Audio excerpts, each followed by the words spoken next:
ഉരുളൻകിഴങ്ങ് മെഴുക്കുവരട്ടി വെക്കാനായിട്ട് ചീനച്ചട്ടി വെച്ച് വെളിച്ചെണ്ണ ഒഴിച്ച് കടുകിട്ട് പൊട്ടിച്ച് അതിലേക്ക് കറിവേപ്പില ഇട്ട് സവാള ഇട്ടതിന് ശേഷം അതൊന്ന് വഴന്ന് വന്നാൽ അതിലേക്ക് ഇച്ചിരി മഞ്ഞപ്പൊടിയും മുളക് പൊടിയും ചേർത്ത് പിന്നെ ഉരുളൻകിഴങ്ങ് കൂടി ഇട്ട് കൊടുത്തിട്ടുണ്ട്. അത് ചെറിയ തീയിലിട്ടിട്ടുണ്ട്. അപ്പം ഉരുളൻകിഴങ്ങൊക്കെ റെഡിയായി. അപ്പോൾ ഒരാൾക്ക് ചപ്പാത്തിക്ക് വെണ്ടയ്ക്ക മെഴുക്കുവരട്ടി മതി. അപ്പോൾ ഇന്നലത്തെ വെണ്ടയ്ക്ക മെഴുക്കുവരട്ടി ഇരിപ്പുണ്ടായിരുന്നു, അവൻ അത് കൂട്ടി കൊടുത്തു. എന്നിട്ട് മോരുകറി വെക്കണമായിരുന്നു. മോരൊക്കെ ഒന്ന് ഉടച്ചെടുത്ത് അതിൽ കടുകോട് വറുത്ത് ചേർത്തിട്ടുണ്ട്.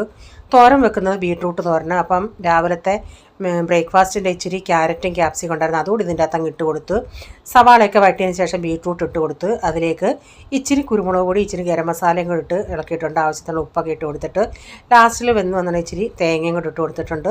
അപ്പോൾ ഇച്ചിരി വെളിച്ചെണ്ണയും കൂടെ ലാസ്റ്റിൽ ഒഴിച്ച് കൊടുക്കുവേ. അപ്പം നമ്മുടെ തോരൻ ഇവിടെ റെഡി ആയിട്ടുണ്ട്. അതിന് ശേഷം കുറച്ച് പാത്രങ്ങളൊക്കെ ഉണ്ടായിരുന്നു, അതെല്ലാം ഒന്ന് കഴുകിയെടുത്ത് ഇന്നലത്തെ ഇത്തിരി മീൻകറി ഉണ്ടായിരുന്നു തേങ്ങ അരച്ച്, അതൊന്ന് ചൂടാക്കി എടുത്തിട്ടുണ്ട്. അപ്പോൾ ഉച്ചക്കത്തെ എല്ലാം റെഡി ആയിട്ടുണ്ട്. ഈ വീഡിയോയുടെ ഫുള്ളായിട്ടുള്ള വീഡിയോ ഞാൻ വ്ലോഗിൽ ഇട്ടിട്ടുണ്ട്.